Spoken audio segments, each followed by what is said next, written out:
I was working in Dunedin doing a couple of jobs. I was working in aged care and I was moonlighting for a dry cleaning company at night, making some extra money. I got diagnosed with HIV via a needle stick injury at the dry cleaning job that I was doing. The test result came back positive and I was sent off to talk to my GP.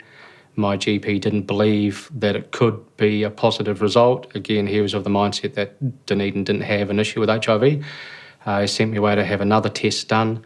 The test came back positive again, and so I was then referred off to Christchurch Hospital for confirmatory tests.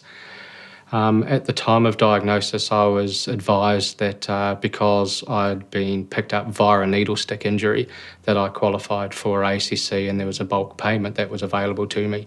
I never chose to accept that option because although I was diagnosed via a needle stick injury, I was also a gay male and I couldn't confirm whether it was the needle stick injury or whether or not it had been from a previous unsafe sex partner that I'd actually contracted HIV. I think I've probably been the worst producer of stigma for myself. Always felt dirty, unclean. It's for me, when I thought about HIV prior to my diagnosis, I considered it to be a dirty sexually transmitted disease, and I think a lot of that mentality rubbed off within myself when I was diagnosed. However, I still believe there's still a lot of that mentality out there in the community. I had an occasion just recently where I opted to go and have some elective surgery for glue ear.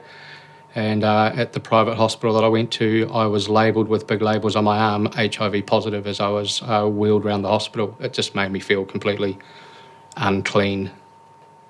There were a couple of occasions where I thought it would be better that life was over rather than having to go through the ordeal of living with HIV and being labelled and having the stigma that went along with that. When I came here to Wellington, I got introduced to Body Positive and the New Zealand AIDS Foundation, and they've been a huge support for me.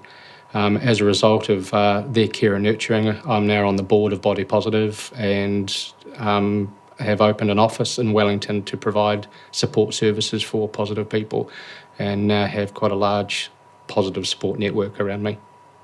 My message to New Zealanders is it's time to come out of the closet with HIV.